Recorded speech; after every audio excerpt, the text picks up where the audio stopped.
Well, hello. Happy Boxing Day, everybody. I am Manila Chan. That over there is Ted Rawl. You are tuned in to the Ted Manila Information Show, TMI for short, where we're going to bring you way too much information. Anything from news, politics, lifestyle, culture, fad diets, what the kids are doing, what they're probably not doing, I think nowadays, more like it, the taboo Studying, stuff. reading. Yeah, a lot of stuff they don't do, I feel like. Anything and everything goes because we believe you can never have too much information. So if you are looking for a straight-laced, button-down, like morning news program where they don't drop F-bombs and say bad words, this is not the show for you. We're not going to be offended. Go ahead and shut this thing off. But if that is your thing, welcome. You're in the right place. It is all the stuff that you already knew you wanted to hear about, like news and all that stuff, and then some other random stuff you didn't know you needed to know. And then, of course, we're going to laugh along the way. I'll probably cough along the way because I am slowly but surely healing from this pneumonia. We are live Monday through Friday, 10 a.m. Eastern. Be sure to like and follow this show. The Ted Manila Information Show starts now. We're going to talk about news, Boxing Day, and Festivus. Anything else? Did I leave anything out, Ted? No, I think you've got that all covered.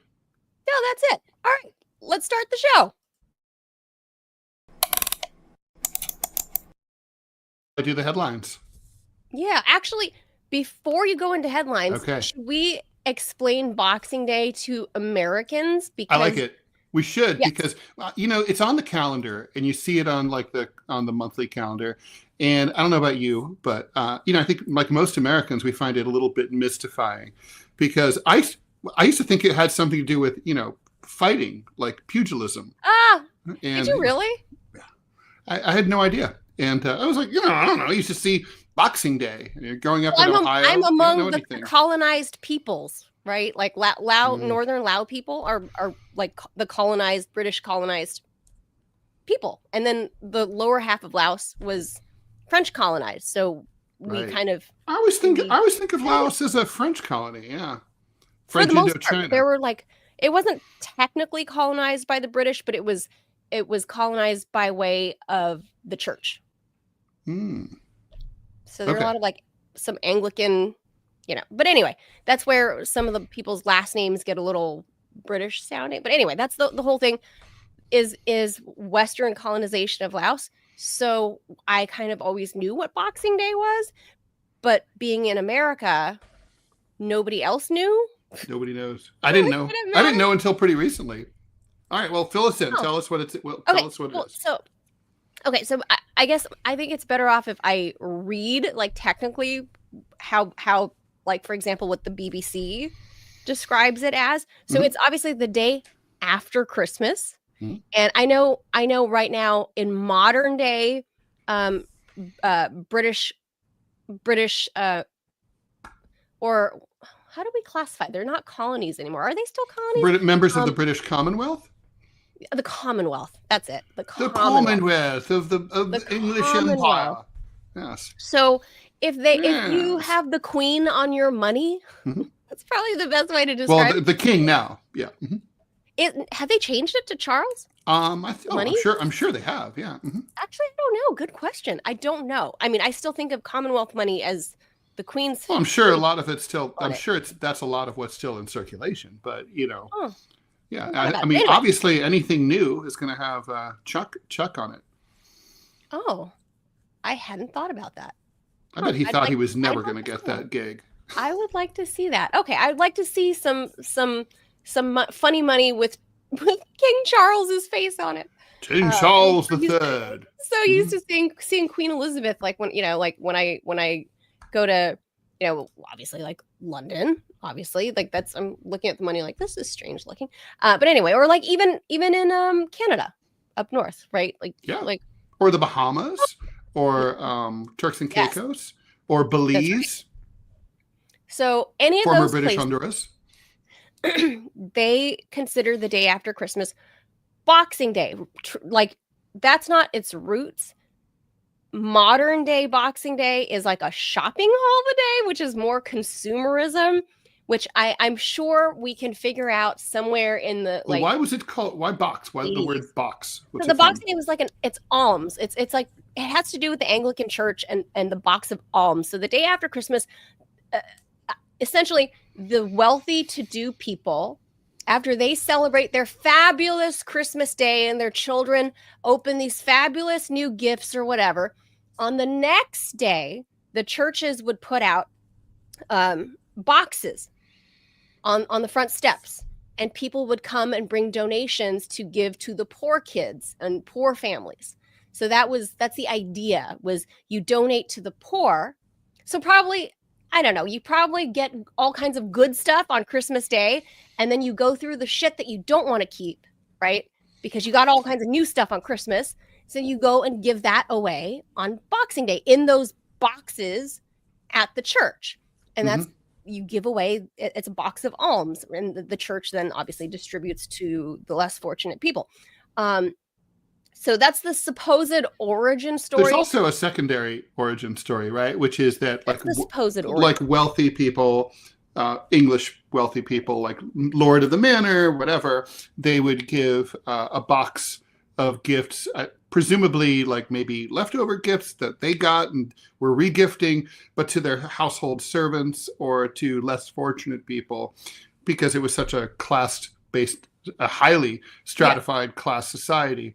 So it was kind of like, this is the time for rich Brits to give back. Right. So it says here, according to the BBC, the term Boxing Day was popularized during the reign of Queen Victoria, 1837 to 1901, when the still unofficial holiday was practiced by rich families boxing up gifts the day after Christmas and handing them out to the poor. It was also common at the time for wealthy families to give their servants a box of gifts and have them take the day off so they could share the gratuities with their families. Mm-hmm. Boxing Day was made an official bank holiday in both England and Wales in 1871. It wasn't until 1974 that Scotland followed suit, probably begrudgingly. 1974, right? While literal Christmas boxes given out by rich employers aren't common anymore, lots of people practice the spirit of the holiday by giving back money, gifts, or their time in support of those less fortunate each Boxing Day. However, if you spend your Boxing Day eating leftovers and watching movies on the sofa and shopping, that's probably the more realistic current present day celebration of Boxing Day. So I personally love the theory of the concept of the supposed, whatever the origin story is, whether it's these dukes and duchesses giving shit to their servants and then the servants get the day off. That's still great. That is still wonderful. If it has something to do with the Anglican Church, people in the community bringing stuff to the church and leaving stuff in boxes and then the church distributes to the poor, still a great, wonderful thing. I wish more people still did stuff like that, and I wish we could popularize the term Boxing Day here in the US. Well, we kind of have something that's analogous that the Brits don't have, right? I mean, it's kind of not completely dissimilar to Thanksgiving. I mean, like on Thanksgiving Day, often churches have like a big giveaway of donations. There's often a food kitchen kind of situation where you come and, people come and work in the kitchen and give the homeless people a turkey or whatever. Yeah. So, it's not an exact analogy, but it's somewhat, there's some overlap, right? That's true. There is some overlap from American Thanksgiving. So that's kind of nice. And of course the origin story that we have for Thanksgiving is a load of shit, but it's nice for 6-year-olds like my son, right, to hear these stories of like, this is why we have Thanksgiving. I'll explain later. 10 more years. Give me 10 more years. I'll explain to him. We'll talk about the genocide of the Native Americans later. We'll talk about that later. We'll talk about blankets with like measles and smallpox. We'll talk about all that stuff later. At 6, that's fine. The Injuns and the Pilgrims was friends on that day. So I like that origin story. It's cute.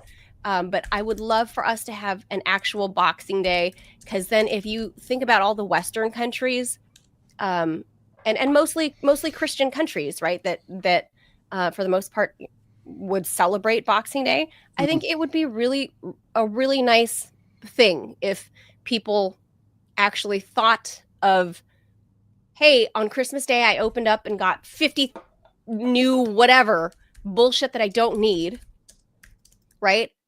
So why don't you offload 10, 20 other things that you already have that you no longer use because you just got 50 new things? So offload them to the church. I wish we would celebrate that here. That's all. I think that's a really nice thing. Okay. So, instead of having it be commercialized because people all over London today are shopping. Well, everything gets commercialized in a capitalist system. That's the nature of the system, which is why part of the reason I hate it. Anyway, although I like my consumerism as much as anyone else. I like some of it too. And by the way, can I just note, so I'm not fully well yet. Like, you can probably hear in my voice, I'm still like a little stuffy. I'm going to cough along the way, but I put on a little bit of makeup today to try to give myself some color so I don't look like I'm half dead, because I'm trying to psych my brain out with the look good, feel good theory. And I have to admit, I think it's kind of working. Like, I know I can't push myself, having like pneumonia and it takes weeks and weeks to recover from this, but I feel like looking at myself looking healthy, I already feel like I wrote out my day planner today of like odds and ends that I need to do, and I'm feeling more ambitious after I put on my face. So like the whole look good, feel good, I think there's something to it. That's all I'm saying. Like, I thought I'd try it, and really I think it's helping, because seeing myself on camera not looking like death, I think I'm psyching myself out, and that's good, because I have a lot of shit I need to do. All right then. All right. Are we ready for headlines? Let's get to headlines. Let's do it. Let me hit the jaws. It's a lot of headlines. Okay, go. A lot of headlines.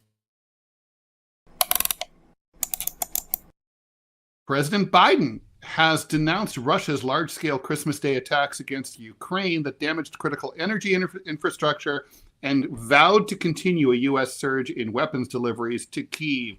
Ukrainian President Volodymyr Zelensky called the attacks inhumane, while Russia's defense ministry said the long-range precision weapons and drone strikes on critical energy infrastructure facilities in Ukraine achieved the goal of Russian leader Vladimir Putin's forces.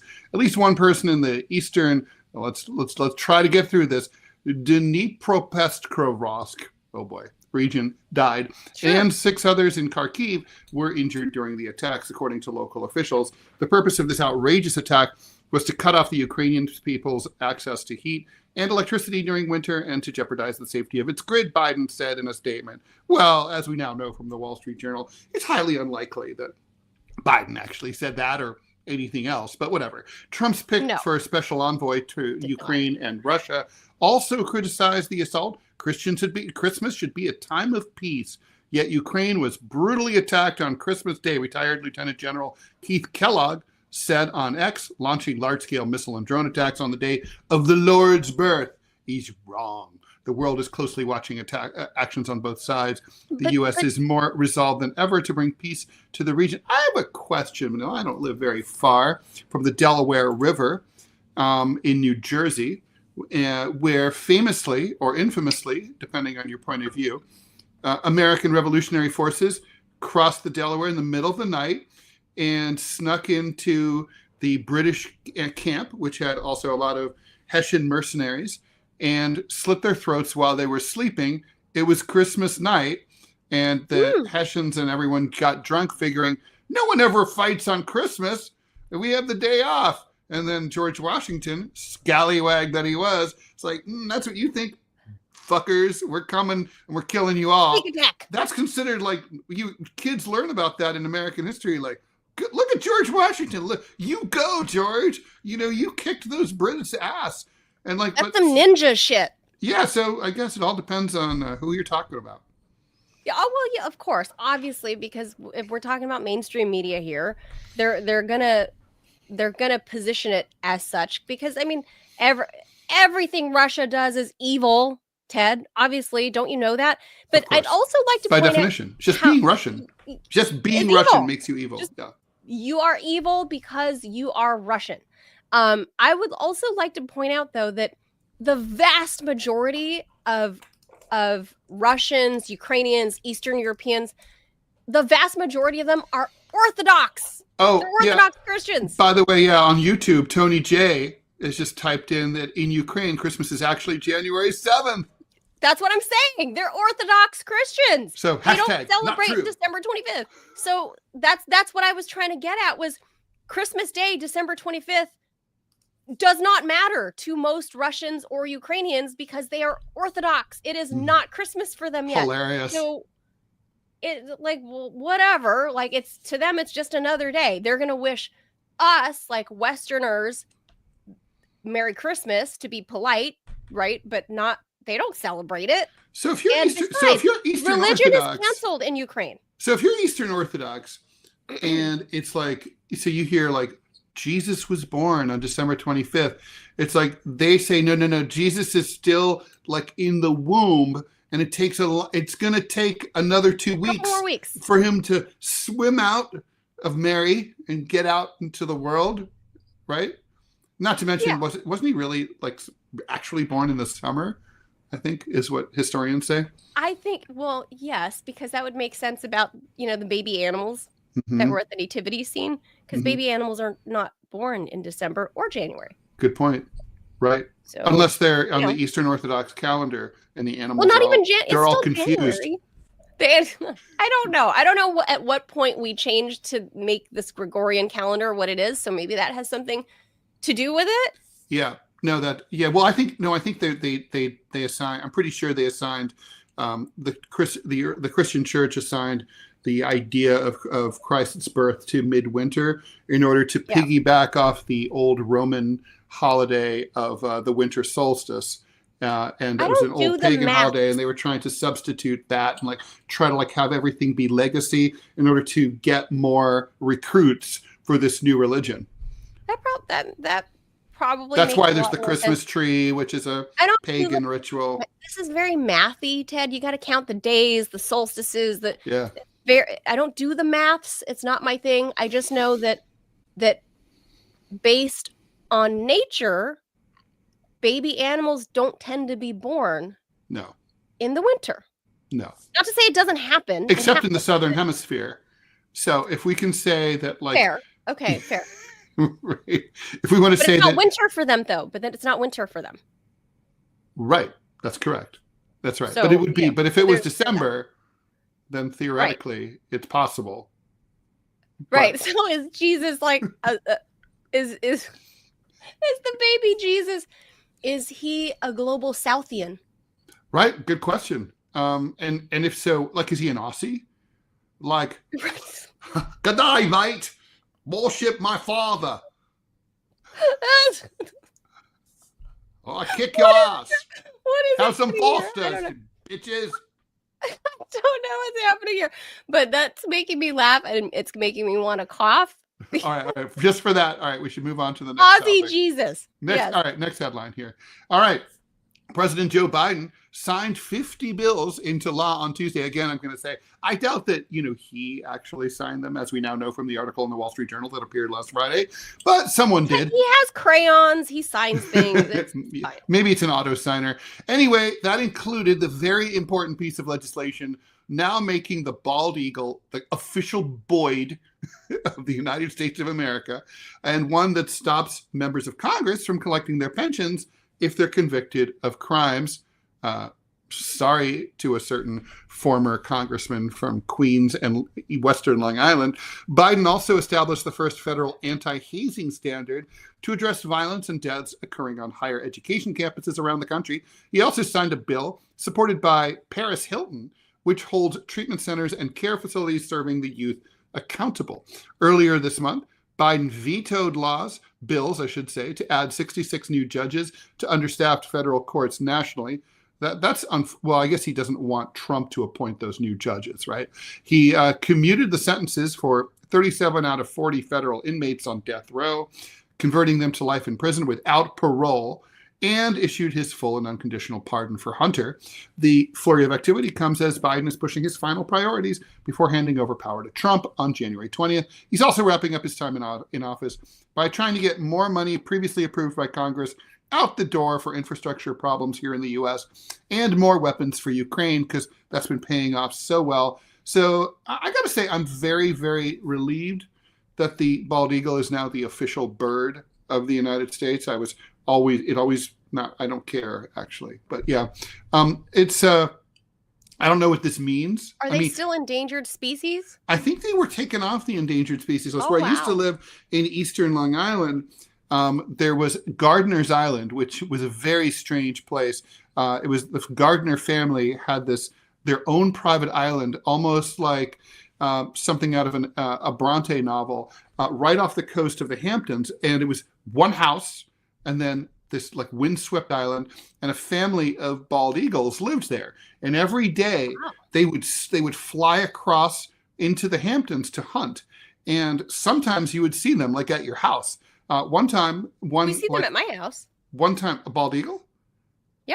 Well, they're big, and I'm drawing, looking out the window, and suddenly you see this big bird like drop in front of my window, fly off into the woods in search of something. I don't know. They're pretty impressive.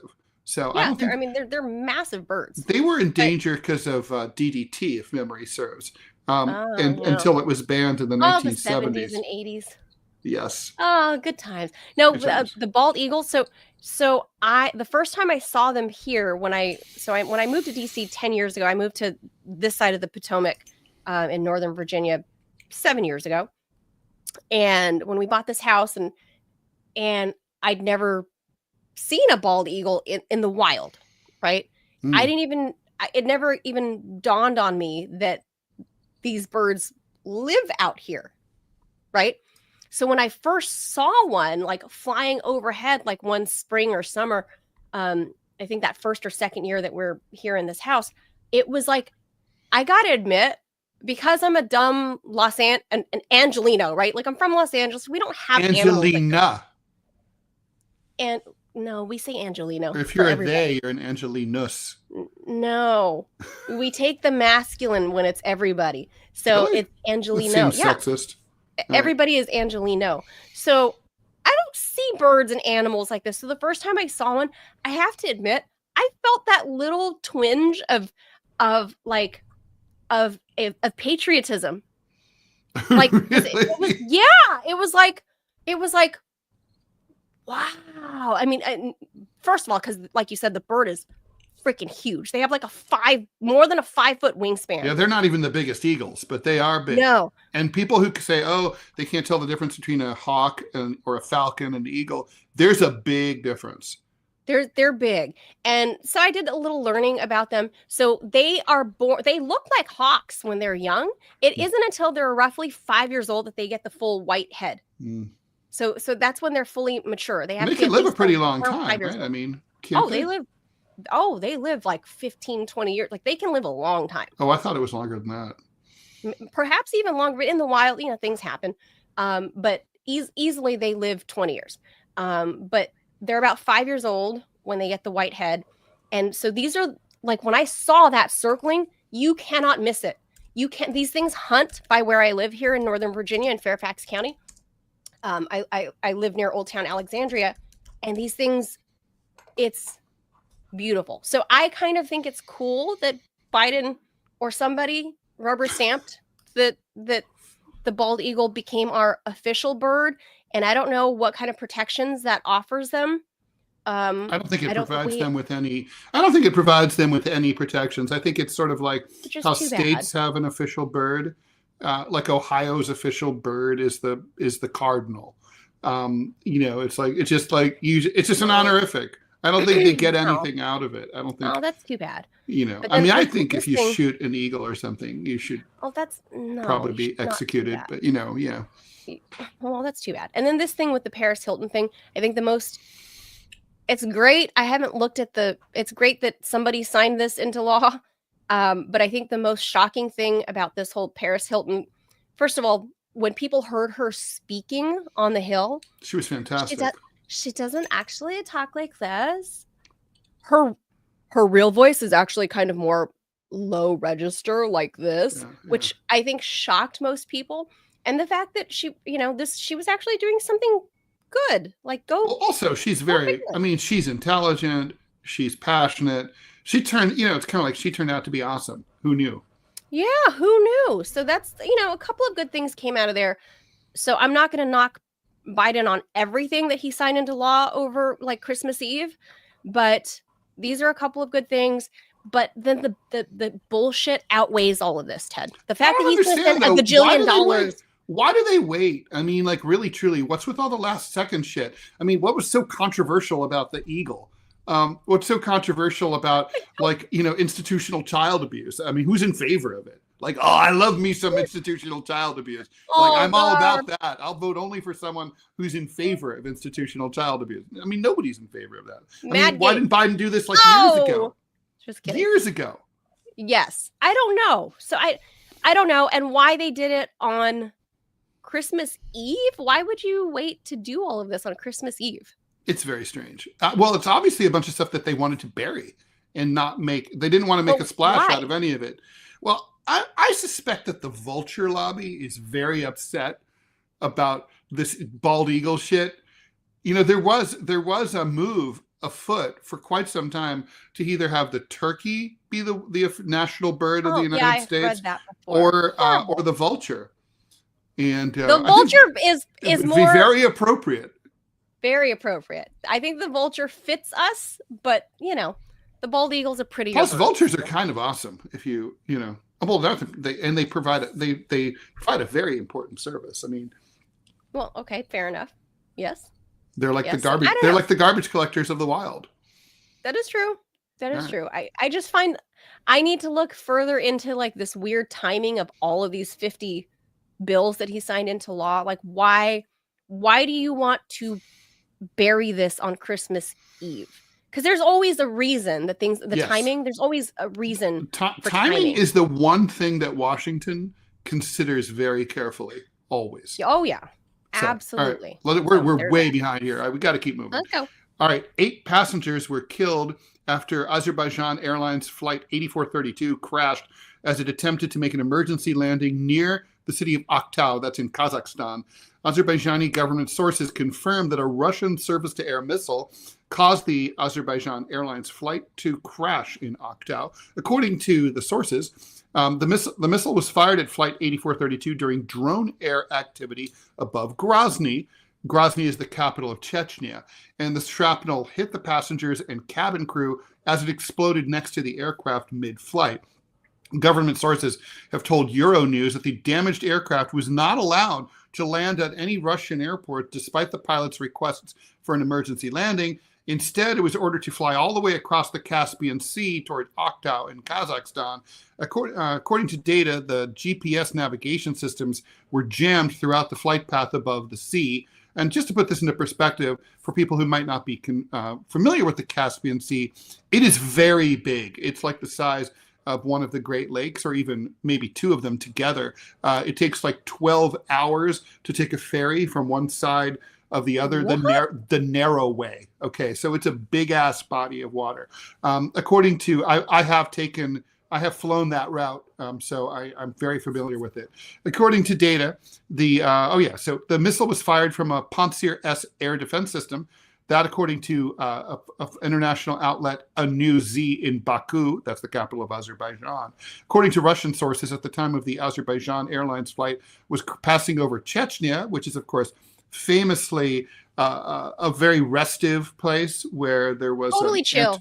An anti-Russian insurgency. Some historians say that the Chechens are literally the most ferocious and indomitable warriors on earth. I was just going to make the opposite argument. They're totally chill people. Like totally just don't like confrontation. Chechens, yeah, not so much. The Chechens are great. They're just chill. They're great. They're not chill though. Anyway, the head of the Security Council of the Chechen Republic being part of the Russian Federation, Kazmat Kadyrov, confirmed that a drone attack against Grozny took place yesterday morning, noting that there were no casualties or damage. If the preliminary data is confirmed, this will be the second time that Russian forces have destroyed a commercial aircraft after the MH17 crash in Ukraine. This time, Russia's own citizens, as well as those from neighboring countries, are among the casualties. The crash also evokes an earlier incident from November of 2018 when Air Astana, which is a Kazakh carrier, Embraer 190, lost its hydraulics over Portugal, but with the help of the Portuguese Air Force, landed safely. Further investigation is expected to unveil the exact circumstances surrounding the firing of the missile, the non-authorization for landing at an airport nearby in Russia, and the instruction to cross the sea with a damaged plane. So there's a lot to try to figure out here. But what it looks like is it looks like the Russians were trying to repel a Ukrainian drone attack in Chechnya, in Grozny, and then some kind of either automated or hand operated or manually operated missile defense system was then fired at the drones, and then things went awry and it shot down this Azerbaijani jet, and then at that point the Russians may have been thought we don't know why, but they then denied permission to the Azerbaijanis, who are not enemies of Russia by any means. Right. Azerbaijan is President Akiyev there has always had good relations with Russia, but maybe for whatever reason they denied landing. The crippled craft had to make it all the way across to Kazakhstan. They crash landed in a field. A lot of people survived, actually. There's footage. That part's the craziest. Footage of people surviving. I mean, the flight, it cratered and broke apart, turned upside. What was left of it turned upside down. I mean, the video is absolutely chilling. There's video of the crash, and so it's hard to say. I mean, on the other hand, if there's a plus to any of this, is that the wounded flight was able to shed some fuel while it was flying across the Caspian. But so it could have been worse if it had tanked into the Caspian Sea. No one would have survived. I mean, this is a real inland. It's like an inland ocean with big ass waves. This is not a placid little lake. This is kind of like their Miracle on the Hudson. Well, yeah, except but the thing is, the Russians have something to answer for. Azerbaijani officials are definitely going to say, why didn't you let our plane land in Russia? Right. Why you could have foamed the runway? And Kazakhstan is a modern country in the big cities, but this landed in a field, right? So they couldn't make it to either Astana or Almaty. And, and they obviously couldn't return to Baku, which is, a fairly modern airport, which I've flown in and out of. Amazing. So but I mean, it also kind of is interesting because it happened just a day or two after the U.S. shot down its own fighter jet, right? Yeah. So there's, it's like, and don't forget the U.S. also accidentally fired down that Iranian flight I guess that was in the 1980s or 90s, the flight that was going over the Persian Gulf, and the U.S. thought it was, and there's also some evidence that the U.S. may have shot down TWA Flight 800 in a missile test when that plane crashed off southern Long Island, that it was an accidental missile firing during a Navy exercise. Yeah. So these things can happen. Yeah. So I don't have much to say about this other than I think it was a freaking miracle that everybody didn't perish. Like that just a few people, I think we need to read more about what happens from investigations, but at the end of the day, it's a Christmas miracle that not everybody died. Yeah, an 11-year-old girl survived, was thrown clear. That's amazing. So, all right, let's move on. Germany is set to face a tough 2025. It has stagnating growth, fiscal uncertainty, geopolitical risks, high energy costs, and a weakening automotive sector. Without reforms to unlock structural investments and bolster competitiveness, Europe's largest economy risks prolonged malaise, one of my favorite words. Germany's economy, once considered the powerhouse of Europe, is navigating an era of stagnation and structural changes. With growth projections among the weakest in the developed world, there's major problems in the year ahead, and here they go. Number one, the German economy has seen no growth over the last 6 years. Growth projections for 2025 are still bleak. GDP is going to expand by just 0.3%, according to Goldman Sachs. The Bundesbank projects an even more tepid 0.2%, while the Kiel Institute says outright stagnation at 0% growth. Here in the US, we like to see 2 to 3% growth at least. Underlying this stagnation is a confluence of weak exports, sluggish private consumption, faltering investments, decarbonization, digitalization, and demographic shifts are exerting downward pressure on output. And analysts are questioning whether Germany's malaise is temporary or it's going to go on for a while. Germany's early federal elections, scheduled for February, bring heightened economic and political uncertainty. Investors are watching to see if the new government will stimulate Germany's substantial fiscal capacity to stimulate growth. Despite Germany's fiscal capacity, with one of the lowest debt to GDP ratios among the major economies, the constitutional debt break limits public borrowing, so they can't necessarily go into debt in a Keynesian way to stimulate the economy. Germany's auto sector, a key pillar, they can't do what we do, basically. That's right, they can't do that. Continues to lose global competitiveness. Formerly dominant players like VW, BMW, and Mercedes-Benz have steadily lost market share to the US and China. According to Goldman, China has evolved from Germany's key export market to now a main competitor, particularly in EVs, and German car makers are not doing well there. Germany's export-driven economy is still vulnerable to rising global protectionism, particularly from the US, and obviously the incoming Trump administration is going to probably have a negative impact on that. While the size of US tariffs is highly uncertain, our work suggests that much of the growth drag is likely to come from a higher trade policy uncertainty, Goldman said recently. And finally, high energy prices remain a persistent burden for German Imagine businesses. that, Ted. Shocking. I wonder why. I don't know why. I don't know. The Bundesbank reported that industrial production in energy-intensive sectors has gone down by 10 to 15% due to elevated gas and electricity costs, with little hope for recovery this coming year. Germany's decision to phase out nuclear energy has compounded the challenge, leaving the country reliant on costlier and less predictable energy sources. If only they had a big natural gas pipeline from a reliable, cheap source. I heard they had something like that. Only there was a way. There was, and I think it was doing pretty well, and then something happened. I don't remember, but anyway, a more optimistic scenario would hinge on decisive reforms to reduce corporate tax burdens, expand infrastructure, and address labor shortages through immigration and workforce participation policies. If these things don't happen, structural stagnation will continue well beyond 2025. Germany in the shitter. Yes. So, Ted, a couple of things there. So, like that last portion where you read about, the whole Germany's labor shortages are being met with immigration, right? In order to fill that gap. This is where that nighttime Christmas market, that got all the people that got run over. 5 people, I think, died.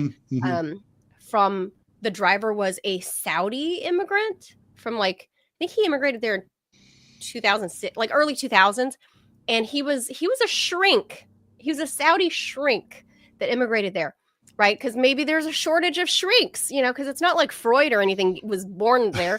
Well, that was Austria, but anyway, yeah. Right. Well, same. That's whatever. True. It is potato, potato.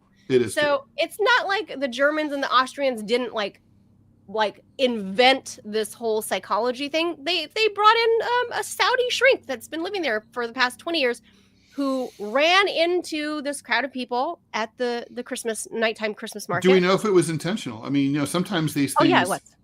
They're not always intentional. No, it was. But he was psycho, right.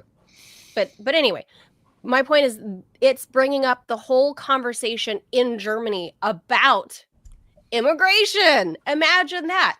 So they have to. The Germans are now talking about immigration out there. They are now talking about maybe the pipeline having, the Nord Streams 1 and 2. I wonder if that, we'd be better off if we didn't listen to the Americans. I don't know if the Americans really checked with them before I'm sure they didn't. I'm sure they just did it. Check with them. I bet the Americans were like, sucks to be you. We're blowing it up. And now you're stuck buying American LNG at 3 times the price. Right. Or greater. And so now the Germans are stuck because Olaf Scholz has no balls. And as you can see, he's like a feckless leader. And that's why his red light, green light, whatever traffic light coalition has gone to shit. and he's got that vote of no confidence, and they're going to go to the snap Manila, election. if history shows us anything, it's that if Germans are suffering from a poor economy and weak leadership and nativism, that they're not going to ever get so mad as to really do anything crazy. That's true. That's true. Because Germany has never really represented any kind of threat to Europe. They won't just swing the other way entirely at all. It's, you know, the AfD party, all that, you know, totally fine. Like, they've always been a chill people, like the Chechens. Yeah, very chill, not non-doers. They're just kind of like, let me take a siesta. Yeah. And when they get mad, they're not particularly organized people. That's totally not the Germans. They're known for their siestas. Ted, I think siesta originated in German. That's Siestag, right. Das Siestag. Yeah. All right, last one. Let's go to that next one. All right, I like this. This is for you, Ted. I put this one in there for you. I knew you did. January 1st marks the dawn of a new era for Popeye and Tintin. I know you're all wondering what the fuck I'm talking about. It's the day I don't actually know Tintin. Oh, you don't know who Tintin? So the dog? Isn't it a dog? Yeah. Tintin's he's a French dog. He's a scruffy French dog. Anyway, and he goes on somewhat. Well, Tintin went on adventures with his friends and owners, and basically he's kind of like a colonialist, like racist dog who, like, basically, they was drawn by like kind of a right wing, like, it's very much of its time. It's like 100 years old, 80 years old, and basically the cartoonists would draw like black people with like jigaboo lips and like that kind of thing. Yeah, like it's pretty. There's some really offensive, highly dated shit in here. There's Orientalism like crazy. Wow. Yeah. Look that up. It's very much of its time. 20 years ago, there was a big reckoning in cartooning where a lot of people were like, Tintin sucks. Kids shouldn't read it. But anyway, but there's a lot of people who fought back against that. Anyway, January 1st is when the nonagenarian cartoon characters officially enter public domain, along with a treasure trove of other iconic works. Copyrights of thousands of films, songs, and books expire in 2025, making them available for people to use, share, and adapt however they fucking feel like it. The list includes classics like Virginia Woolf's book, A Room of One's Own, the Fats Waller song, Ain't Misbehavin', and the Marx Brothers' first feature film, The Cocoa Nuts. The main thing they have in common is their age. Under U.S. copyright, their terms all expire after 95 years. All of the works entering public domain next year are from 1929, except for the sound recordings, because that's a different law. Those are from 1924. Once they're in the public domain, the works become available for remakes, spin-offs, and other adaptations, which explains the recent wave of horror films starring Mickey Mouse and Winnie the Pooh.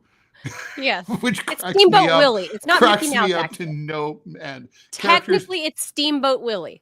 True. Disney argued that the Steamboat Willie version of Mickey Mouse was different than the version that we're all familiar with, and tried to buy a few extra years. The courts disagreed with that.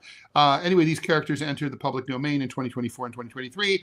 The trend continues. There are already 3 Popeye slasher movies in the works.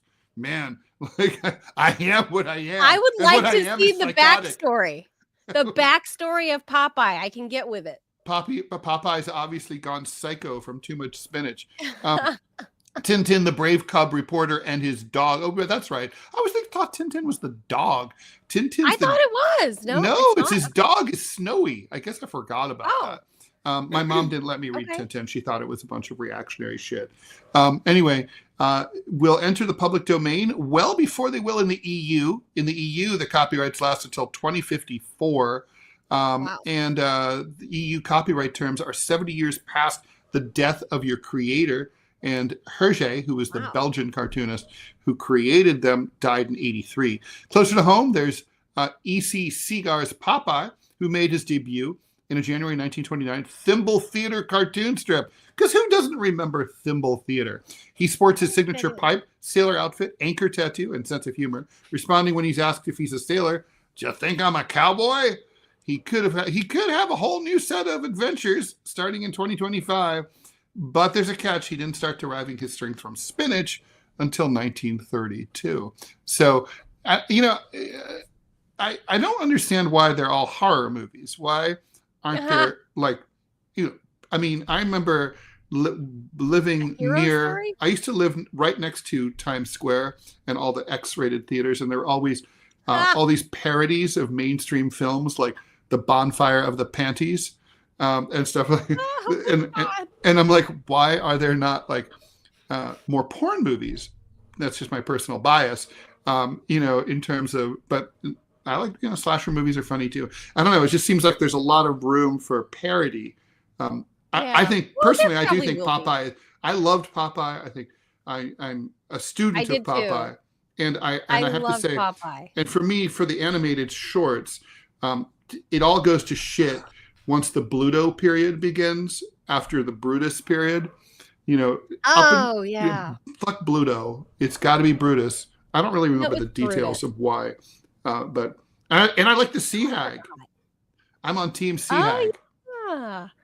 But I think Sea Hag probably wasn't introduced until much later, so she's probably still copyrighted. Oh, wow. So it has to do with when you were rolled out. So I guess so. So it's not the whole Popeye universe necessarily. Right. It's Popeye. No. Popeye himself. Yeah. Mm-hmm. Okay. So, yeah, I don't know. I mean, you know, definitely I don't know. I mean, personally, I never understood like a great desire to use other people's characters. Like, I know I have a lot of colleagues, cartoonists who because it's they draw legacy strips. You know, like they're hired. Popeye's already famous. Like King Features is an old syndicate that runs. They distribute a lot of old strips that are now drawn by people who are like third or fourth artists to ever draw it, like Dick Tracy and stuff like that. And they're still around. They're still in newspapers. And I'm always like, you know, like there's some guy, I think it's a guy, drawing Nancy. You know, Ernie Bushmiller designed, you know, came up with Nancy, but now there's been a bunch of sequels. Nancy is owned by the syndicate. And I'm like, but, you know, why would you want as an artist to express yourself through this old character that you didn't come up with? I mean, I know people do and they're into it. Because it's capitalism. But it's art. It's art. I mean, you know, it's like for you as an artist, but then there are people like me that are not artists that'd be like, I can think up a great script for the Popeye backstory about how he became who he is and whatever.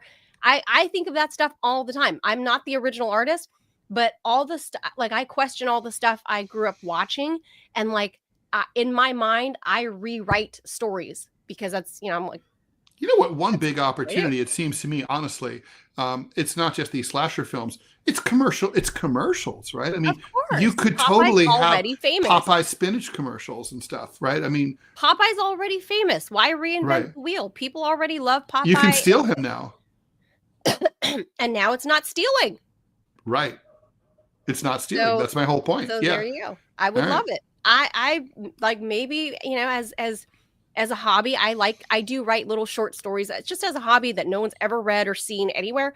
But I rewrite, like I said, things that I grew up watching where it's like, I'd like to know the backstory of, let's say, fan Popeye. fiction. Yeah. So, you know, just to keep my writing chops up. And I would like to see maybe, you know, other. Well, first of all, all right, well, let's have that exercise, and then we'll get into our Festivus topic here. I think. All right, so Popeye, what do you think the deal is with the spinach? How did that happen? Like was he bitten? Was he bitten by a radioactive spinach? No, I think that was probably commercialized by Big Spinach. Oh, okay. Yeah, Big Spinach is a thing. That part I don't know. I only remember Popeye with the spinach. So and his relationship with olive oil. I mean, is she his beard, or are they seriously like tapping it? No. Olive oil. I never liked the character herself, because she was always like, I never liked the girl. Well, she's weak. The damsel in distress, right? Yes. I never liked the damsel in distress character ever in any. Yeah. That's why my parents didn't let me watch. My dad didn't let me watch Disney movies because it was always the damsel was always in distress, right? Yeah, in the 80s. So he was right. And lo and behold, this is who I grew up to be. So when I saw olive oil, I did admire. How about the sea I hag? admire how thin she was, though. So you got some body dysmorphia I issues absolutely. through And then olive oil. Well, and she's I thought painfully men. thin. She's anorexic. I know, but I also grew up in the 80s and 90s where Kate Moss was Mm. the model. But olive oil is also part of the joke is that she's really mousy. Right. Which is not me. But looking at Kate But Moss olive in oil, the but we're 90s supposed to and think that olive oil Popeye, in the Pop, 80s. yeah, she's always getting kidnapped by Brutus. Right. Right. And then what's Brutus's deal? Like, why is he such an asshole? Brutus is kind of beefy as a woman. I would have to say, I don't know. I like a big beefy man. You've met my husband. He's a big beefy guy. Unshaven. He's always unshaven. Right. Like, that was a trope of the 1920s and 30s. I looked into this. You always see characters who are unshaven. And now that doesn't really mean much because that's like George Clooney, right? But yeah. at the time, that was a sign of that was a classist thing. It was meant to indicate because poor guys would have like old razor blades and they could never get like a really clean shave. So it was an indication that you're looking at a lower class character. Interesting. So not even beards? Actual... No. A beard at that time was like a sign of a person was a ruffian, like a brigand, like a hillbilly or a criminal. Yeah. So like a Santa beard was not acceptable in that time? No, that would have just been like, well, if you're Santa and you're a kindly old man, sure, that's okay. Look, Miracle on 34th Street was a 1930s film. Yeah. Well, it's Santa. And he's Santa. Yeah. And by the way, Santa, of course, as we know him, was designed by Thomas Nast, the 19th century editorial cartoonist for Harper's Magazine. No kidding. I didn't know that. He did not, until that period, Americans didn't think of Santa Claus as being fat or wearing a red and white suit or anything like that. No, he's based on an 11th century bishop in what is today Turkey, in Anatolia, and he became a Christian saint, right? Because he was known for giving gifts to particularly poor children, but also just children. He was a very generous and apparently long-lived guy, and apparently a very wise and beloved bishop, which is how he got beatified and all that. Oh, well, so that's the origin. So Saint Nicholas is that guy, right? He's actually he would have been like a skinny, short, swarthy Turk, is what he would have been. That's pretty funny. All right. Do you want to leave headlines there and get into our? Let's do it. All right. Let's do the Jaws and bum, let's go. Bum, bum, bum, bum, bum. It's the most special time of the year, Festivus, when Americans gather by an unadorned pole to vent their grievances. Grievance number 1, we're 3 days late to this particular Festivus Special, which is supposed to happen on December 23rd.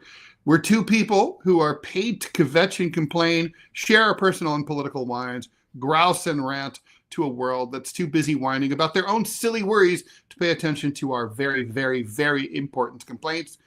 We are pissed, and you're going to hear all about it. And if you don't know about Festivus comes out of a Seinfeld episode that was written by a guy whose father actually came up with the idea of Festivus, and he was inspired by his father's plea for a holiday for the rest of us. Mr. Costanza. Right, but the writer of the show, actually his real life father came up with it. Yeah. His real life father did? I did not know that. And the whole, feats of strength, unadorned pole, all that stuff. No kidding. But it never got off the ground until his son wrote the episode called The Strike for Seinfeld. So Festivus is best known for the airing of Grievances, where we talk about all the shit that's been pissing us off. And Ron Paul, I know who you... Oh, sorry, is it Rand Paul does this now? Rand Paul, who I know you're a fan of, not as much as Ron, comes up with his Festivus release of government waste every year, of really silly and dumb government wasteful spending. So Festivus has a storied tradition now in this country for being not just the center of culture, but also politics. Well, I like that everybody puts their own spin on Festivus. So, like, we obviously would need hours upon hours to air out all of our grievances about politics, geopolitics, social issues. So I'm trying to whittle mine down to like the main thing that this year annoyed me. Okay. And for me, because it was an election year and I did vote Donald Trump, and I'm saying it publicly, and I have said it publicly. You have said it publicly. My grievance is that everybody to the left of anybody that voted for Donald Trump, like me, we're atypical Trump voters. Yeah.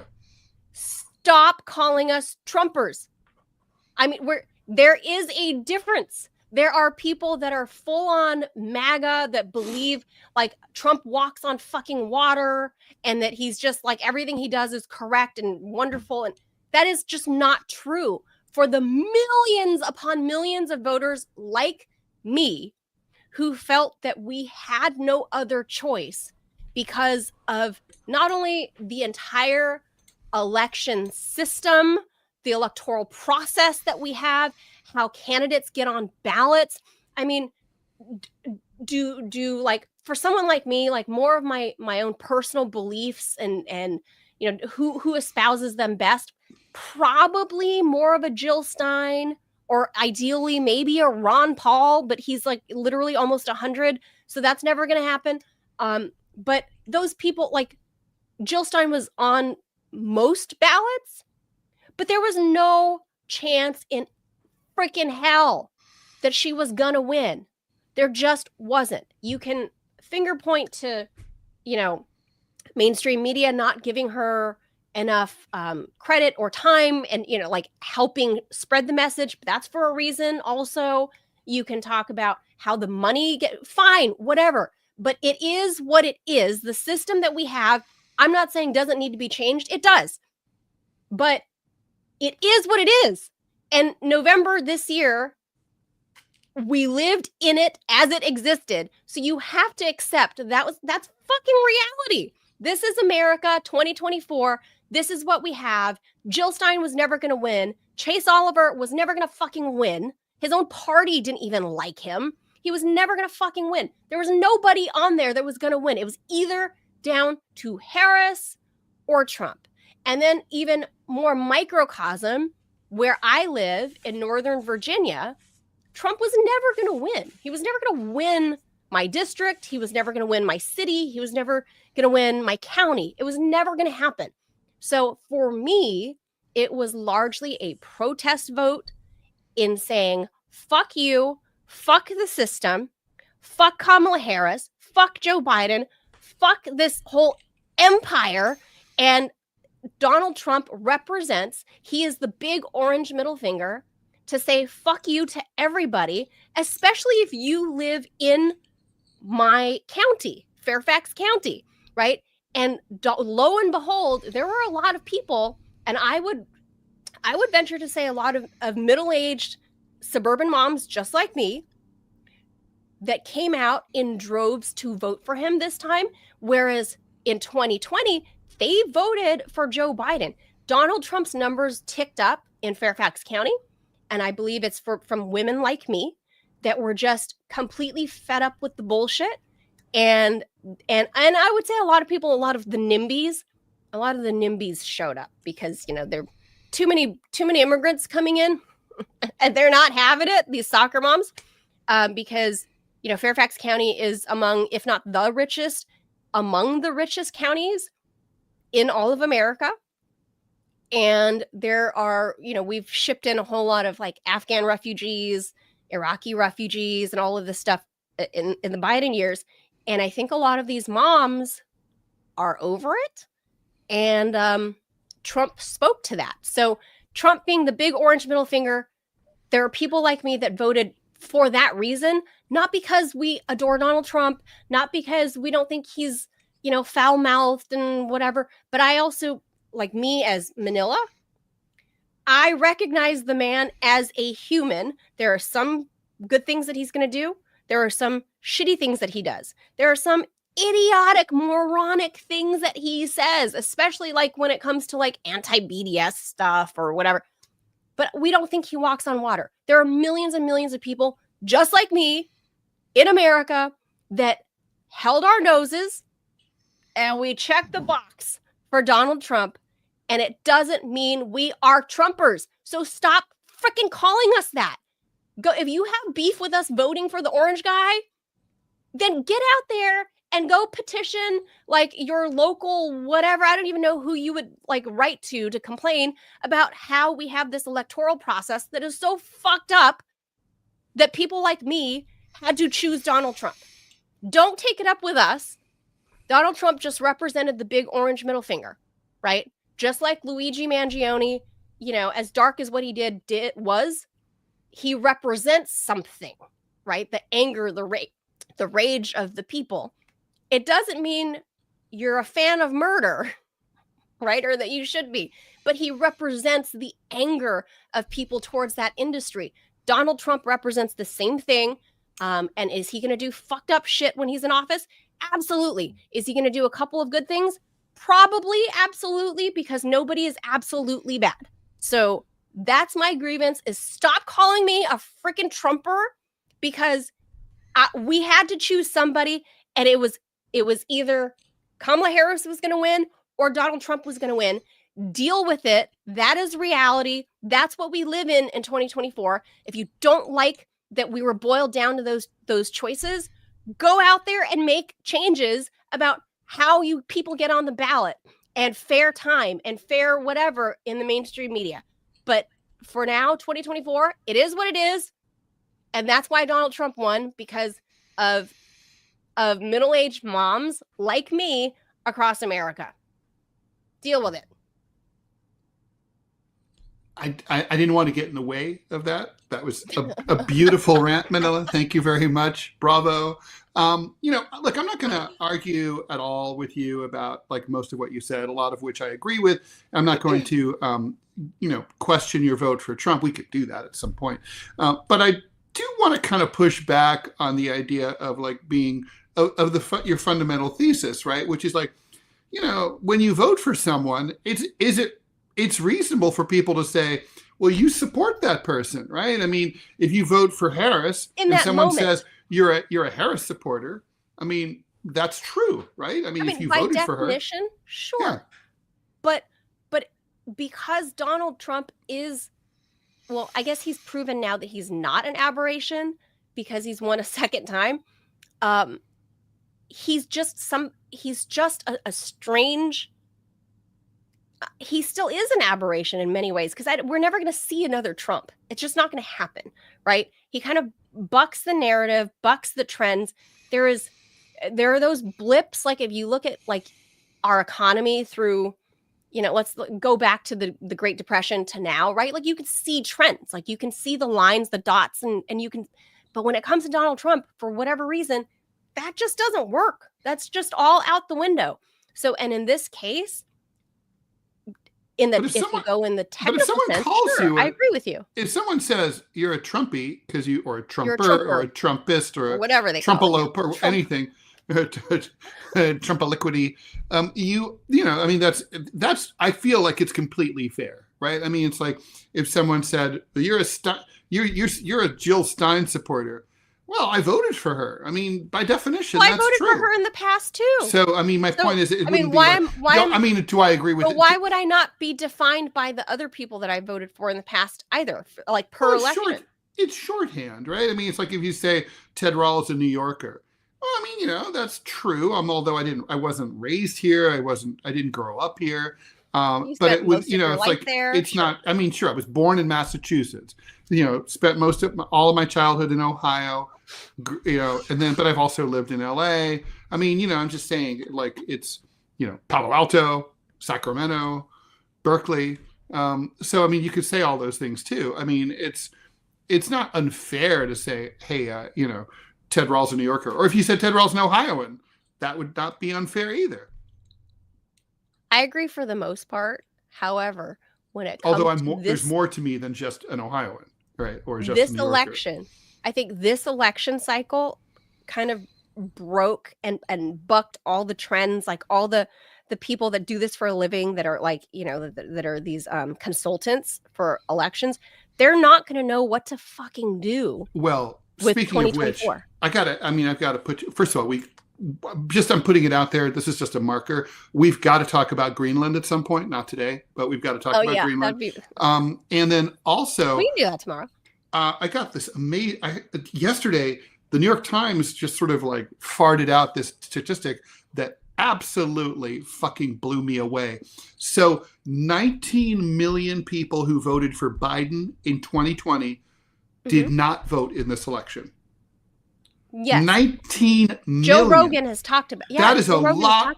That number which is keeps why going up. We thought it was 8, then it was 10, then it's 12. Now it's 19. Why Joe Rogan has talked about this, actually, which is why the people that I would define as Trumpers, the people that believe he walks on water and can do no wrong, that to me is how you define a Trumper. Those are the people that have been saying for the past 5 years that Joe Biden stole the election, that this is why, because there were trends like, and they're just kind of, ghost stories from different areas. But now the numbers There's no evidence, though. There's really no evidence. But now the numbers are out, and you're saying, where are these 20 million people that 20 million like that? Well, I mean, I guess you can retro engineer it and say, reverse engineer it and say, oh, well, those people didn't really vote for Biden in 2020. But that's not what I was trying to get at. What I was trying to get at I'm just saying, I'm not a Trump. So what happened to those people? I'm working on this new book. It's coming out soon called What's Left. And so, but this got me thinking, what sociologists and political scientists in the US and pollsters never look at is the theory of the non-voter. Like, who are non-voters? Why don't they vote? It's assumed generally that people who don't vote are apathetic, lazy bastards, and that's why they don't vote, right? But clearly those 19 million people, they know how to vote. They're registered to vote. They did vote, so they can vote. And it's actually easier to vote now than it was 4 years ago because there's more write-in ballots. Why did they sit it out? Yeah, why'd they fucking sit it out, right? And I'm sure not all 19 million people have the same explanation for why they sat it out. But still, that is a massive thing. I mean, that is a lot of fucking people, right? So that is a huge, that's changes 3 times the population of New York City. That's a lot of people. That changes whole outcomes. So. Yeah, massively across, and it would have had massive down ballot repercussions. The point is that we don't go. There's no one who ever polls people who didn't vote and say, why don't you vote? What would have made you vote? Why would a different candidate have made you vote? If there had been a different issue on the ballot, if the candidate had campaigned differently, would you have voted? There's literally no study of this at all. And my theory is like Democrats. So Democrats had this theory since the 90s that basically you can grow the party by poaching liberal or moderate Republicans. That was the Clinton DLC DNC model, right? Mm-hmm. It's like, well, but I've always had this theory that there's more growth to be had in a country where only 55% of the public votes in a national election. In the non-voters, the 45%, don't worry about like the 2 or 3% you might get. Don't poach. Yeah. And Donald Trump proved that. He got millions of people in 2016 to vote for him who had never even been registered to vote before. He created a new party by bringing in outsiders into the party to vote for him. Well, so, it's not like Republicans really en masse changed their minds. Old Republicans who voted for Mitt Romney voted for Donald Trump. Some did, but that's not why he got elected. That's not who won. And so the point is, that's not who won him the election. And similarly, if you're the Democratic Party, you've got to be thinking about. So if I did a whole search on like writing about analysis of non-voters, no one fucking does it. There's like no studies. Really? Like no one is like. There's no polling. It's the same way that there's no polling. We don't know how many socialists there are in the country because no one ever says, are you a socialist? Or are you a communist? Are you a left libertarian? Are you a right, are you an anarchist? Are you a right libertarian? No one ever, do you support? Nobody asked that. Literally all polls ask, are you very liberal, somewhat liberal, moderate, somewhat conservative, or very conservative? That's it. That's the only thing they ever ask. And so we don't know anything. And it's just, I don't know. My I guess you answer could would say that's be my rant. it's complicated. It is right, which is why we need a lot of detailed analysis. I mean, I Wait, think that's your rant? That's what no, you're no, angry about? no, no, not at all. No, it's just No, I you just have thought to it was give us your interesting. rant. You got to Okay. tell us your rant. Okay. Before we're out of Here's time. my rant. My political rant is as follows. Fuck all the people who told us that we should disbelieve our lying eyes, and that Joe Biden was completely sane and smart. The elevator went all the way to the top floor, that he was never senile, that all the talk of dementia meant that you were like a right-wing Trumpist, that you were an asshole, that you were an ageist, and you hated old people, that if you saw that, there was something wrong with you. All the crap where we were told, like, oh, who are you, Ted Rall? Are you a scientist? Are you a physician? Have you personally examined it? Are you a gerontologist, Mr. Ted Rall, cartoonist, talky guy?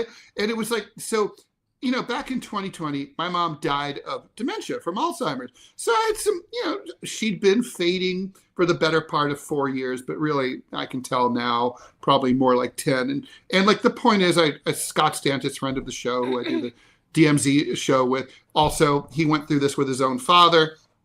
And so when Biden was running in 2020, I remember talking to Scott, and we said this in public, like, this is dementia. Well, and it's not the most far gone case of dementia ever, but this is dementia. It doesn't get better. It only gets worse. And a person with even a smidge of dementia should not be president of the United States of America. And so we were told, like, this is like, no, you don't know what you're fucking talking about. Even as recently as the last election, just a few months ago, Kamala Harris said, that's ridiculous. She said, we have a hard time keeping up with him. Literally. Like, really? Really? And so then, it's like this thing I always like to quote from my lawyer. Like, not only was that not true, it could not have been true. And so, like, now we know that, for example, so the Wall Street Journal does a deep dive, and we're not talking about the editorial page, which is right wing. We're talking about the liberal dominated news section of the Wall Street Journal, which does exquisite, solid reporting, far better than the New York Times. They go deep into the administration. They get lots of people on the record who've been in the White House, who know Joe Biden, saw him every single day, or maybe they didn't see him every single day because he was kept hidden a lot. Right. But they have stories. And this goes back to, from the very beginning, he was addled and diminished and never qualified to be president. And there are some shocking fucking stories. Like, do you know that Joe Biden only met with his cabinet 7 times in his entire presidency? In 4 years? 7 times in 4 fucking years. 7 times. And then also, you remember when Lloyd Austin, the defense secretary, went AWOL because he freaked out about getting prostate cancer. And he looked a little confused. Like, why is everybody surprised that I'm not around? Well, we now know why. Because it's not Austin's fault. Austin was confused because he has not met with President Biden in over 2 years. At all. Not once. They haven't talked we're not on at the war phone. or anything. They haven't tweeted at each other. They haven't. We're not at a proxy war or anything. Why would we need to meet with him, Ted? Yeah, it's not like the Defense Department's up to anything in Israel or Ukraine or any place else. I mean, it's like, so literally he's like, what do you mean? This is like a work from home job. I don't have to. It's like, probably, again, Pete Buttigieg, Transportation Secretary. I was thinking, like, that's weird. He took 6 months off at the very beginning of his term to go be a dad. Like, that's strange. And it's like, well, now we know why. It's like, being a member of the Biden cabinet meant that you didn't actually have to show up to work. It was a work at home gig. Wasn't there? Yeah. So like we now know that, like, Jill and her little team of insular. Oh, and we know that Karine Jean-Pierre, poor Karine Jean-Pierre, who, is not the most likable person, but she is, the press secretary is supposed to actually meet with the president quite often, like one-on-one. She never did. Never. She was like basically just told, go out there and fucking sell the shit. And she did. And she's like, I mean, can you imagine how incredibly awkward and uncomfortable that is. I mean, I remember working at the bank in the 80s. My boss would be like, call up the client and fuck him over. I'd be like, why don't you call the client up and fuck him over? I don't want it. It was your decision. It's like, and so that's what she had to do. It's just like, it's a shit show. Now the truth is just starting to come out. So it pisses me off. All of the media knows, right? Chris Cillizza came out and from CNN and said, well, I should have asked harder questions. No, you should have reported on what you fucking knew. And if you didn't fucking know, you're too stupid to be a reporter. And so, because anyone, I'm just as all the people who gave me shit and Scott shit and people like us shit have been, going on, and now they're all like quiet. I mean, this is okay. I don't think Joe Biden did steal the election. I don't think it was through stop the steal type crap. This is theft. The Democrats ran a demented dude for president of the United States. They lied to the American people and pretended like he was fine. They used the cover of the COVID lockdown to keep him in his basement. It was a coup d'etat. This is not like Ronald Reagan, who lost it the last 2 years of his presidency. Or Woodrow Wilson, who had basically Mrs. Wilson running the presidency after his stroke, or even Eisenhower when he was diminished. This is like from the very beginning. The guy, it's not like, we started out okay and now we can't finish the job like Pope Benedict. This is from the very beginning, from the outset. You fuckers ran someone who couldn't do the job. You told the American people he was doing the job. We don't even know who was actually responsible for anything that quote unquote Joe Biden ever did, signed, or anything. And then the assholes were going to run him. They wanted to run him for re-election again. And they thought we were so fucking stupid that we weren't even going to notice when they paraded him up onto the debate stage. And even then, they didn't admit it right away. They dragged the shit on forever because they were trying to keep him. He had a cold, Ted. It's a cold. And then, Kamala Harris has reason to be pissed. I'm pissed at Kamala Harris too. She had a patriotic duty. They all had a duty to 25th Amendment him? They should have 25th amended, and yes. Well, from the very beginning, though, he never should have run. And don't forget, this is the guy that they pulled out of their ass during the middle of the primary season in 2020 in order to get to stab Bernie Sanders in the back. Right? Sure. So literally it was like, we would rather not have Bernie Sanders, who, whatever his imperfections, is one of the more principled, thoughtful, progressive, intelligent members of the U.S. political scene. Fuck him. Let's not have Medicare for all or, a higher minimum wage. Let's not do any of that.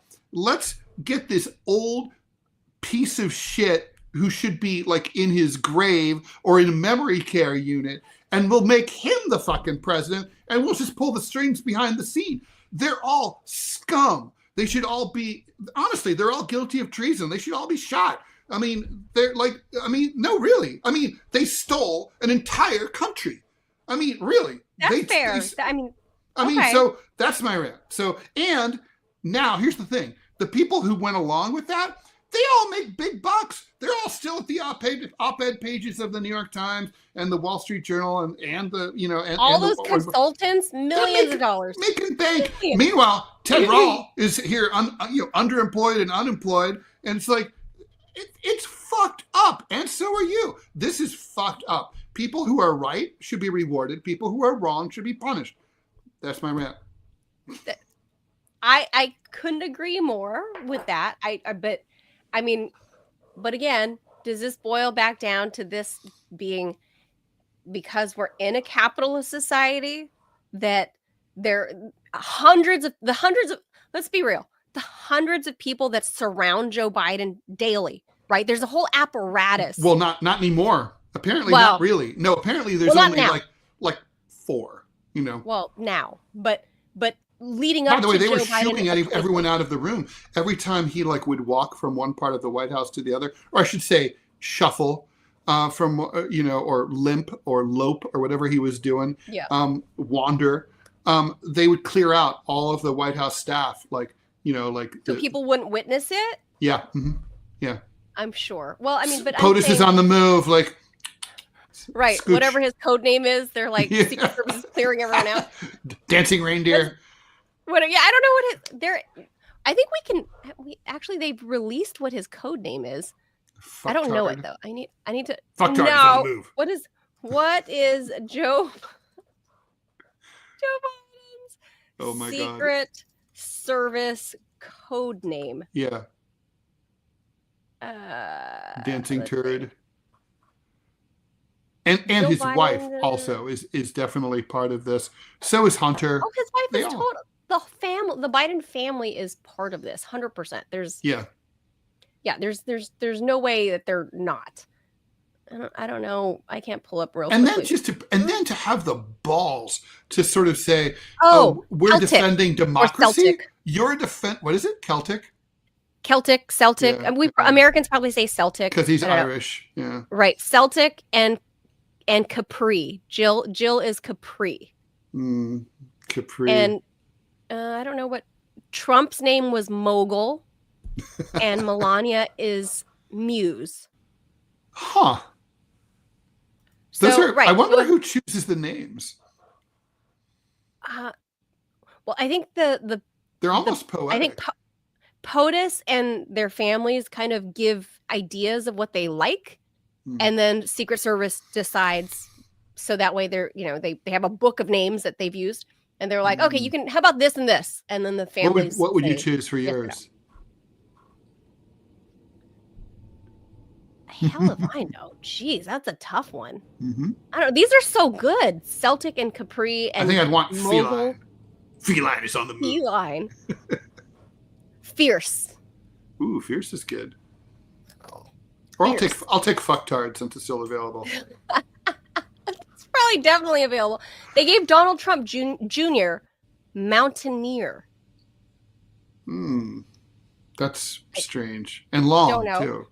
But yeah, so if Celtic is on the move, you clear everybody out of the West Wing or whatever, the East Wing, that's the family residency or whatever. But so my point is, leading up to 2020, there were hundreds of people in the apparatus that surrounded Joe Biden, right?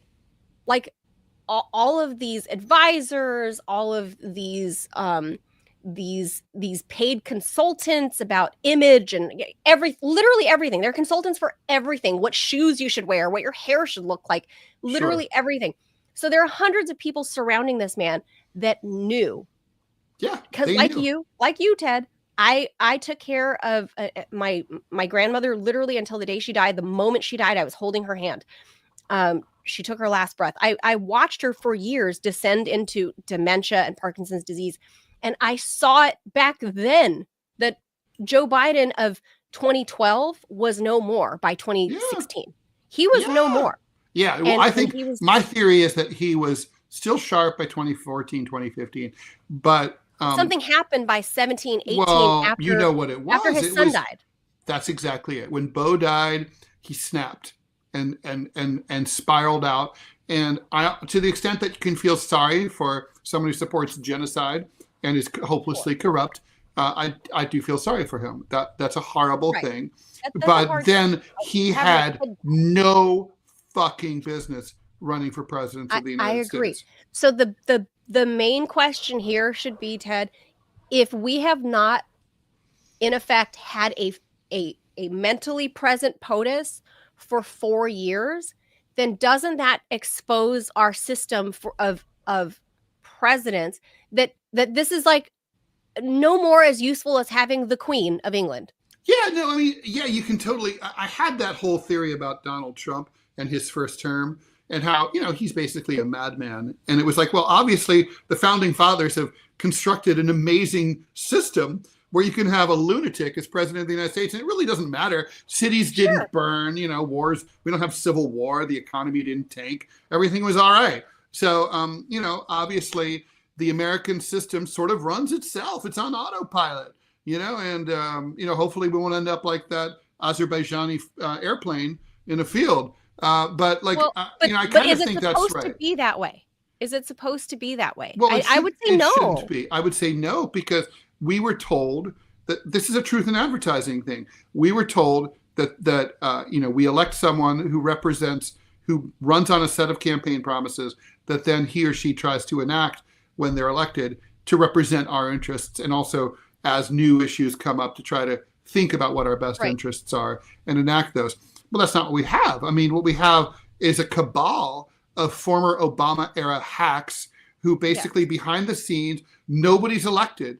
And even if they're very well intentioned and very smart, I don't doubt that Tony Blinken is smart. Not well I intentioned, but do. smart.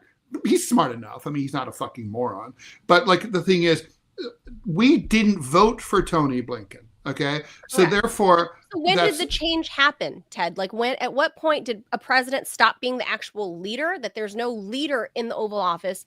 When did that happen? Was it like that's hard Teddy to say. Roosevelt era? Oh, Taft era? No, I think Richard Nixon was clearly the leader in the White House, and there's a lot of evidence in the White House tapes to support that. Like post Reagan?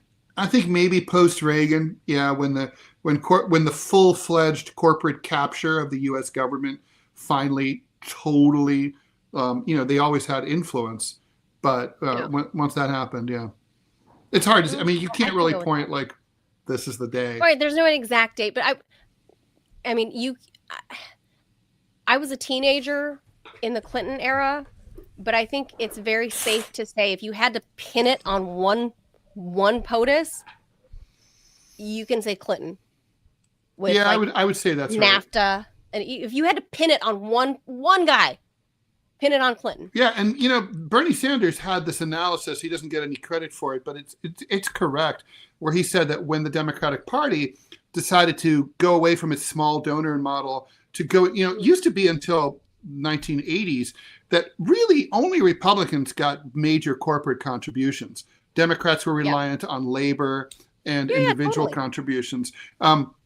And then Clinton's team was like, we can get the big bucks, but we have to, suck corporate dick in order to get it.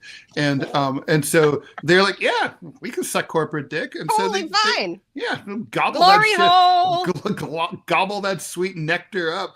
So they did. And so that was the Clintons' genius. But of course, there's a price to pay, and those donors expect their calls to be returned, and they expect their interests to be represented. Not surprisingly so.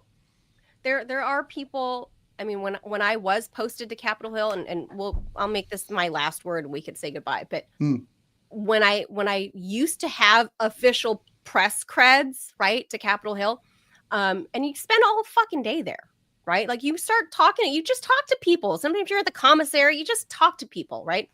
Sometimes and especially old people like Joe Biden, like you see old people there that are not famous, that you don't know or whatever, but they are movers and shakers, right? In Washington, they are unelected Washington. And I can't tell you how many random old people I talk to in the commissary or just in hallways, just in passing, that kind of pinpointed Bill Clinton or the Clintons, I should say, as having, and I'm paraphrasing, and I'm kind of globbing everybody together, all these old people, as I review in my head, like comments that they've made, all these old school Washington types, what they all seem to concur on was that DC changed when Bill Clinton came to office. And there was suddenly big corporate interests, and they're like lobbying, like K Street blew up, they said in the 90s, like just it became a thing. So that's basically the consensus of all these random old people that if you put a camera on them, nobody would recognize who they are. But these are movers and shakers. Like these are think tank people that are in the ear of the presidents, in the ear of senators. These are people that actually make moves happen in Washington. And I couldn't tell you how many times these really old people that are probably, many of them are probably dead at this point, told me about the 90s, gave me stories about the glory days of the early 90s. And they effectively said Bill Clinton was the one, the Clintons came to Washington and changed it for the worse. I believe that. So makes a lot of sense to me, I guess. So Anyway, we should wrap. We'll call that our Festivus show. So I think a lot of us, obviously, this is mostly a political show. So obviously, Ted and I have a lot of political grievances to air. I think a lot of people that watch this show have a lot of political grievances to air. We would need literally hours upon hours to talk about all the various grievances. If we want to talk about like social issues, oh my God, there's so many issues. But Ted and I are working towards kind of reshaping the show going into the new year, now that we kind of have a hang of everything. We recently had a team powwow about it. And I think I could say that again without, because, the Washington Commanders might go back to the Redskins. So I can say powwow without sounding racist. Just saying, because Trump is coming back. We can say Merry Christmas. We can say all those things again. We can be politically incorrect, because I've never claimed to be correct. But anyway, thank you guys for watching. Make sure you guys please subscribe if you are on YouTube. It is free. It doesn't hurt you, even though I hate them. I love our show. So I will ask you to please subscribe on YouTube, but please make the conversion. Go to Rumble. Subscribe to the TMI show there. Do both. On Rumble. Or both. The TMI show, one There's word. There's good content on each that sometimes doesn't exist on the other. So for that reason alone, it's good to be on both. Yeah, I have. No, they kicked me off of YouTube entirely. They completely nuked my account. I'm not allowed to have a YouTube account. Have you appealed? So I had to make a new. I'm about to look into that. I've been too ill, as you know, yes, to actually fight back. But I'm, now that I've got, you gotta fight for your right to YouTube. Yeah. No, I've got makeup on, Ted. This is my war paint. Yep. War paint. Maybe so please, guys, maybe I should try it. Try some makeup. Make you feel good. I've had makeup before when I was on national TV. When you're on TV, you got to. Yeah. If you guys are on Rumble, please and thank you. If you can become a paid subscriber, $5 a month, we can keep doing this show for you. It helps pay the bills, make some ends meet, pay for our internet and equipment, stuff like that. And hopefully eventually one day this can be an actual real paying job. If you're enjoying what you're seeing, you find value in what we do, please and thank you. Please become a paid subscriber. At the very least, share us. Did you know Rumble has a new share button, Ted? It makes it so much easier to repost. Okay. Yeah, if you're on the .com, on the desktop version, there's a button that says repost. So you can actually just share.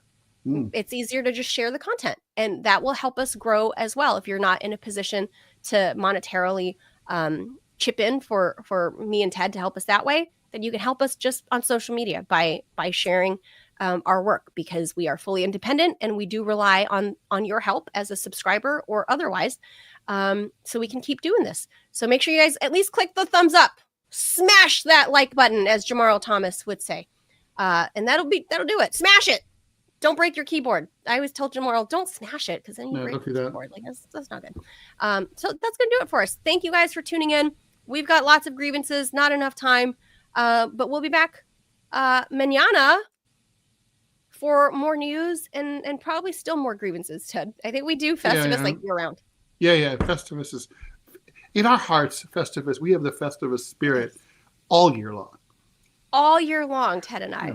Mm-hmm. Very Festivus in here. Festivisium. Right. Bye, everyone. Bye, Manila. Adios, amigos. Thank Robbie, you. get better. Feel better, Robbie. Adios.